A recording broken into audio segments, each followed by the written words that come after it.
Your voice matters. Your vote matters. And your story matters. This is Erika Sugarmon, Unfiltered. Let's get into it.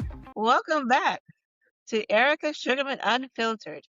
We talk a lot about systemic issues facing our communities, such as health disparities, food deserts, health issues, environmental injustice, you name it, we talk about it.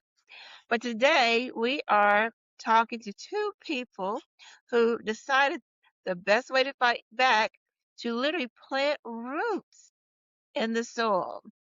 They are visionary founders of BlackSeeds urban farms. They are turning vacant lots into vibrant sources of life, teaching our community how to grow their own power. Please welcome the incredible, let me ask you, how do you pronounce your name? It's pronounced Darabia. Deravia and Bobby Rich. Thank you so much, Commissioner. Commissioner, for inviting us to speak to you. We have had a very long work day. Bobby has been out in the field working for hours, so we are joining from the car, but more than excited to talk to you and chat with you about some of the things that we're doing here in local Memphis. Miss Sugarman, you been with us for a while now. You walked up them stairs in the front of Black Seeds. But right now we're talking about you because we're experiment as far as the farmers are going. They're losing their land. We have the federal government snatching SNAP programs where our kids, having a hard time finding, meals. The Yes. schools have opened their doors, but we're talking about nutritious meals like Mhm. vegetables. And so first, tell us how you came up with this vision, and then secondly, just tell us how you get the community involved. Okay, well, I'll jump in and talk about how we came up with this vision. Well, I am a native of the Magnolia Castaic community. I'm from South Memphis. And so, I was yes, in ma'am. Castelia too. I Yes, I'm I from was raised. Castaic. And so Oh, I Sugar, but I didn't know that. yeah, I didn't know that either, but so you are very much aware of the many years and decades that my community and surrounding communities have faced when it comes to low access and in many times no access to fresh food. We've gone through years and years of disruptions when it comes to food access and just even having just a grocery store in our community. So I come from a family who loves to eat good home cooked food. I was raised by my grandparents, and my grandfather, he farmed, and his father was a farmer, and his father was a farmer as well. So I grew up my whole life with fresh grown food grown right in my backyard. And so when I got older and realized that fresh food access was not as easy as going to my backyard, picking it out of the garden and taking it in the kitchen to be cooked, I realized that that was a need that not just my community, but so many other communities in Memphis face. So my husband Bobby is a former firefighter for the city of Memphis. He Yay. served as a firefighter and first responder for almost 8 years. Wow. And during his tenure as a firefighter, he would grow food as a hobby. Now, my husband is very close to my uncle, who's a former lieutenant for the city of Memphis, and they would just grow food for fun. My uncle was growing at his house, and he would teach Bobby different things. And then Bobby kind of took that knowledge and took it to a completely different level. He is a graduate of the UT Master Gardener Extension, so he is a master farmer, and so he ended up getting all of the knowledge to farm and grow food on a large scale. We started growing it in our inherited backyard, my grandfather's backyard, where he used to grow food for our family. And Bobby just kind of revitalized that garden and started to grow little cucumbers and tomatoes and peppers and okra. And before I knew it, not only was my family and his family calling us for fresh produce, but our church members, other firefighters, other community members were calling us like we were a grocery store. And so I have a background in business administration and management as well as strategic planning. And so I started to count how many cucumbers and tomatoes Bobby was growing and just giving it away for free. And so he would take bags and bulks of produce to the fire department. And before we knew it, they were calling us looking for it every single week to cook with. And so I put together a business plan. Bobby continued to gain knowledge. And here we are at year 5 with Black Seeds Urban Farm, being a local fresh food resource to not just our community in Uptown, but local Memphis. Are you still farming in your backyard? He Oh my farms everywhere at God. this point. Sugarman. So since we last talked, I was hired as a market farm manager for one of the larger farms in the greater Memphis area, AOBS, Urban Farms, Alpha Omega Veteran Alpha Omega Service. Veteran Services. And so a third of their produce goes to the homeless veterans that we house there. And the other two-thirds are split between external food contracts. So that would be like bakeries, restaurants, schools, and then the other 30% or the other 33% would go towards farmers markets, where we would charge retail price at the farmers market and then reinvest that capital back into our program for like tools, equipment, fertilizer, seeds, and all those things. And so since we last wrapped, I've been able to see a scale or I've been able to see what urban ag looks like when it's been allowed to scale up, right? When you're able to produce food outside of those small residential allotments, and you're able to get something on an acre and a half, 2 acres, right? Then you can start to get in that thousands, the tens of thousands of pounds, Wow. which is where I produce now. I produce tens of thousands of pounds a year now, and so we're able to see what the benefit of that residential scale, right? Like a central community hub like Black Seeds, but we also need like a municipal shared space where the city can just grow food at too. Absolutely. Not the city growing the food, the farmers grow the food, but a partnership in a way to where everybody's not growing food because everybody ain't got the time. Privilege, Commissioner, right? Right. Right. So centralizing that with the experts and people not do it allows people to work and do what they need to do, but have the access to the fresh food. Right. I think that's what we're after, Miss Sugar. So Right. And yeah. so, having said that, what about helping others to learn how to have the green finger? Because I'm not good at that. I like my flowers, but that's about it. I kill everything. You So, gotta start somewhere, Commissioner. do you Yes. help others, as far as, giving them your expertise about growing, Yes, vegetables? ma'am. Okay. All the time. Okay. We actually have group and one-on-one trainings. So if there is anyone that wants to be a part of Bobby's classes, please feel free to share our contact or reach out to us by email. But during the summer and late summer and fall seasons, we host different classes that vary from basic gardening all the way up to high levels of ethnobotany. So you mentioned tomatoes, cucumbers, greens. What other things do you all grow? What about fruits? Ooh. Oh my Oh, goodness. Commissioner Sugarman, we not only do we grow fruits, but that's how we started our relationship with our community because everybody likes something sweet.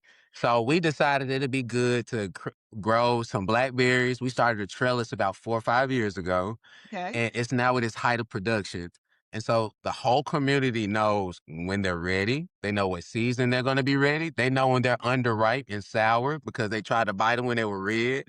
And so all these experiences that you gotta have to be there, like you just gotta be there to experience these things. Yeah. Black Seeds, it serves as a spot in the inner city where people could come see guinea fowls. They can eat fresh pears and peaches.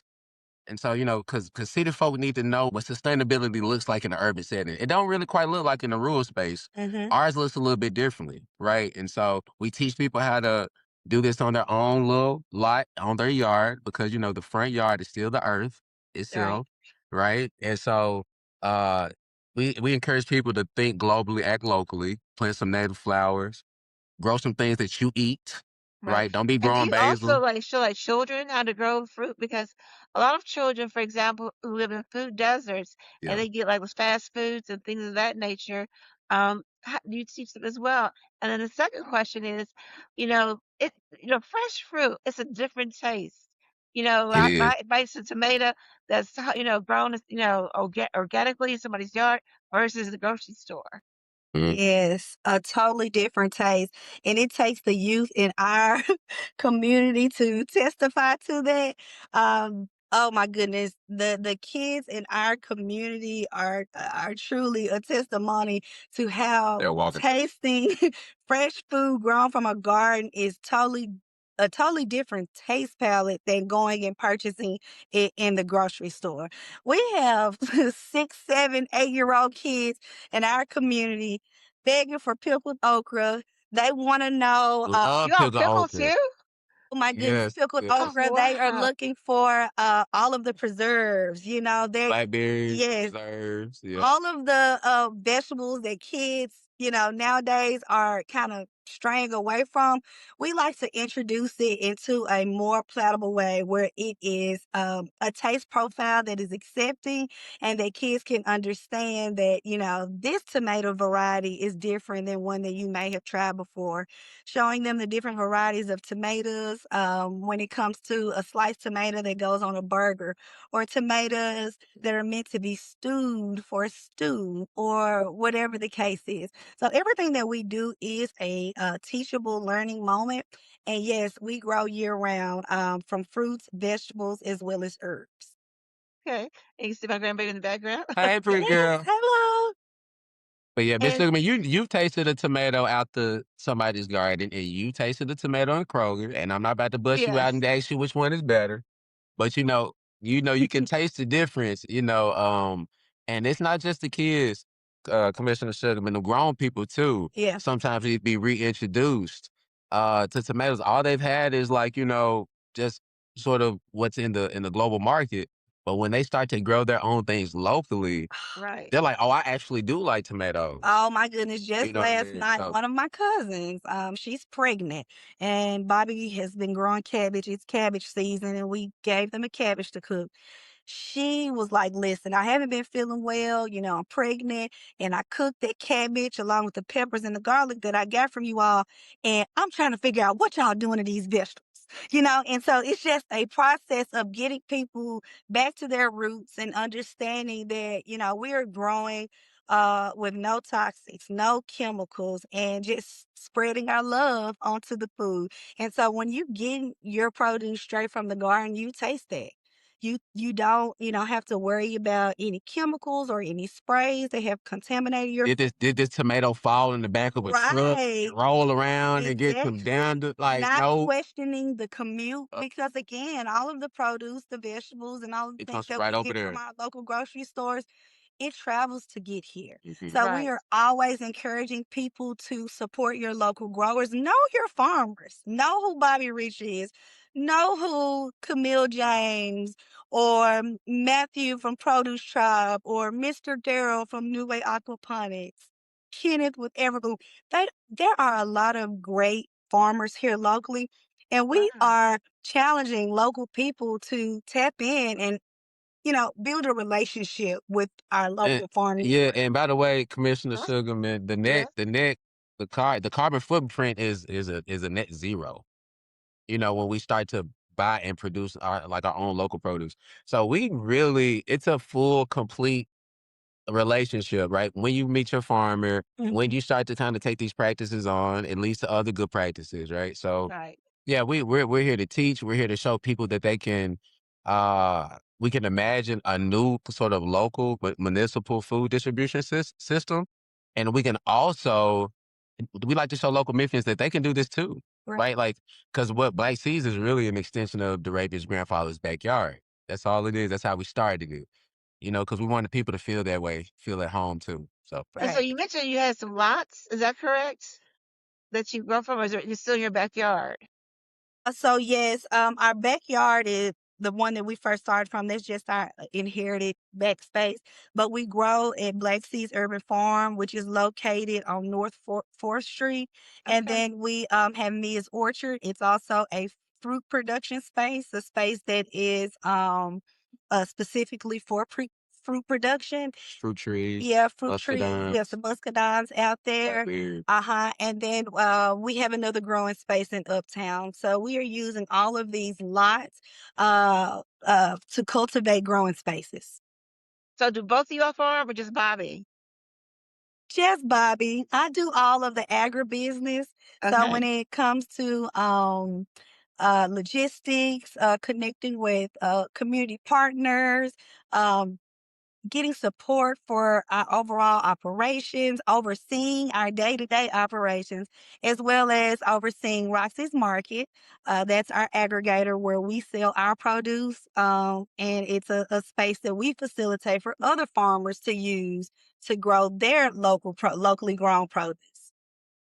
And let me ask you another question. So if somebody wanted to buy some vegetables from you all, where can they go?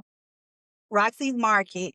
On Fridays, we have Fresh Food Fridays at Roxy's from 12 p.m. to 6, along with our business partner, Camille James. She's locally known as Farmer C. She's a local farmer that works in the Frasian Urban Garden area, as well as some other local farms. But she is also a curator that sells products in Roxy's Market. So please come and visit us. Come and get your fresh produce as well as other value added products, from 12 to 6 on Fridays. As you know, food is going to become very scarce, because the grocery store, oh my God, you spend $100, you don't really have anything. Just And right. so if somebody wanted to grow, let's say vegetables or anything like that in their backyard, is there a certain amount of land they must have in order to do that? Or can they grow from, boxes or what, raised boxes or? Oh, Bobby, you Yes, can chime in, yes. but you can grow from as small as containers. Yeah, we had one event where we gave away a lot of grow bags. Hmm. Commissioner Sugar, I don't know if you're familiar with those, but they're like these cool little portable bags, about 2 feet high, and you can like put them on a patio or a nice like east facing window because a lot of people don't have that space privilege of just getting out there and doing row crops. So if you have a patio, if you have a zero lot, you can use these nice little grow bags. If you don't want to use a grow bag, I'm Mr. Use what you got. I like to use these, a lot of coffee shops put out burlap bags when they're done, after they're spent. And so you can go to like French Coffee Truck. I'm not plugging them. Or you can go to like Coffee Black. I am plugging them. And Okay. you can get their burlap bags Okay. and you can stuff that with some compost, leaf compost, and you Okay. can put your little seeded potatoes in there. You can put you some sweet potato slips in there. You can do your thing, and that's just you're taking advantage of the square footage that you do get, right? So you got ways around it. You don't need to be out there on acres with Bobby. Right. And that's You one of you the can first do it on your things own land, that people kind of talk themselves out of thinking, I don't have the space or I don't have the tools. Start with what you have, where you have space to do it. and with what you eat too, right? Yes. I was gonna say that earlier. If you ain't never ate no basil, don't go to Lowe's buying basil.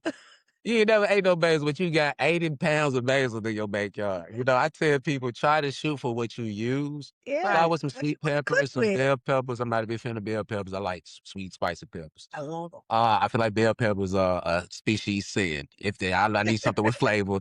But Me too. grow the things that you like, things that you can cook for your kids, little fun things that you can kind of do. Because when you're growing on your land, the point ain't to feed everybody, right? What I like to do is on the scale that I'm growing at, I have a lot to consider because I'm feeding a larger population of people. So I got to think about food safety, Commissioner Sugarman. You Right. see what I'm saying? I got to think about integrated pest management. I got to think about market trends, all these things, right? So when you're growing stuff on your lot, man, have fun, enjoy it. You don't want to be in servitude to yourself. Like if you at a point now where you miserable, start fresh, start small, Right. because it should be fun. It should be an Yeah, enjoyable that's a thing. road to independence. Okay, business plan. Also, one last question. And so, if somebody wanted to take one of your classes, when's your next class and how much does it cost? So we are currently planning the next class. We like to plan cohort style so everyone is learning on the same pace. Most times schedules don't align and we are unable to have cohort style classes. So that's why we offer one-on-one trainings. If anyone is interested in taking his class, please email us at blackseeds2020@gmail.com, and we are more than happy to share those dates and times once we have established them. Yeah, I'm excited too because we started off with like curriculum and education, and then I kind of wanted to branch off and learn more. But we're at a point now where like we want to definitely make sure that people are catching up on the urban curriculum, make sure they got the tools that they need. And so, like the Raven said, we can make this as scientific with biology and chemistry and plant physiology, or we can get hippie and just we're just in feet on the soil. You know what I mean? We're just touching grass, right? So So I'm thinking about children. My thing is children. I'm a teacher, 27 years. I teach high schoolers, but we do have a community school, elementary school in my district in Bell Forest, and our community school. I would love, for example, for them to do a field trip maybe, and maybe pick Sure, some, food or some vegetables or try different things. So I would like to make that happen. Of course, if they're absolutely. closed, and because we've got to make sure that our kids know what it means to eat healthy. Like my yes, Yes, ma'am. grandbaby's yes. back here in the back. I mean, she doesn't, she eats snackables and things, which, I'm probably gonna get in trouble for that, but it's easy, convenient. But in long term, it is better for you, healthier for you. So, in closing remarks, do I have any closing remarks before we go to our sixth part of the podcast? I'll just say thank you for inviting us. And to all of your listeners, please follow us on Instagram at Black Seeds Urban Farms, as well as our aggregator page, Roxy's Market. We have a big event coming up on June 19th in partnership with Keeping It P. We will have an open mic night slash educational farm tour What does led the by P stand Bobby. for? The Keep P stands for people, okay. for anyone that does not know, And poetry. and poetry. And so with the open mic, we'll have vendors, we'll have the food truck street kitchen. So it starts at 6 p.m., but it is in Wait, celebration of Juneteenth. So come out and GT. see us. Okay. What is street kitchen? What Oh, is it's a that? food truck. It's delicious. Shout Yeah. out to Well, Zebo. he's one of my former. He was on the fire department with me, and he just started. He opened up his own kitchen, and he ain't had time to fight fire no more. He's full in on the food truck, and we love him. His food's delicious. It's very He delicious. bringing people outside, and it's like block party style. The community loves it, and so Hmm. we're really excited about Very it. Yes, excited. All of Roxy Market vendors will be there they'll be there. selling their value added products, as well as some other organizations will be in participation as vendors. So please come out and enjoy the tour and the show with us. And Miss Sugarman, that was her last words. My last words. All right. I know you said earlier, right? Because you always like to encourage people to try to do things on their own, and you made a good point that both kind of like that we both put emphasis on. Your front yard, your backyard is the earth itself. So you don't got to be traveling the world to make a difference. You can literally do small changes around your home, Mm-hmm. right? And that can encourage your neighbor to do something, right? Right. And then it can spread out from there. Because that's all we did. We ain't nobody special. Exactly. You can do the same thing. And even if it's simple as planting sunflowers, we all know what, our city is facing with environmental injustices. And so just being able to plant a sunflower on your balcony or in your backyard, it definitely contributes to decreasing environmental hazards that are polluting our air. Great, great, great. So again, I'm honoring both of you all, and you will have, a few minutes to speak, and I want you to plug yourselves as well as the importance of eating healthier, because we are dealing with environmental justice as we have different data centers spewing all of these, toxins into the air. And so I'm so happy and thrilled, and I'm honoring you all because you all are ahead of the curve. I encourage Don't you everybody that can afford to or have time to grow their own vegetables. And so now we're going to go to the civics parts of the podcast real quickly. And so I want to talk a minute about what's going on. Recently, we had my district, District 9, divided into three separate congressional districts. Typically, districts are not redrawn until every 10 years after the census. It's so important for everybody, whether citizen or non-citizen, to fill out the form and send it back in so we get a population count because that determines, who gets what resources and represented in Congress. And the way it's done is the state, whoever has the majority, whether Republicans or Democrats, they get to redraw the districts. Mm-hmm. And so, as you all know, in Tennessee, it's supermajority Republicans. So they were allowed to redraw the districts to divide up Shelby County. And we just mentioned a minute ago how resources are not sent here to Shelby County as well as across Tennessee. And we have a lot of farmers who are losing their land. And so it's so important to make sure you register. June is the registration month, and then go out and vote. Mm. You're voting for judges. You know how important judges are because Yes. judges are supposed to be unbiased, okay? But some of them are not. That's They right. come with their own values and ethics. So do your research and vote for a judge. Vote for your at the local level, your elected officials. It's a general election, and then we also have the primaries for the state representatives as well as the federal representatives. And last I'm gonna say it's called 222-1200 because Mm-hmm. there are voters who are being purged out the system. So you make Mm-hmm. sure that you're still in the system and you can vote. And then number two, ask who's my what congressional district do I live in?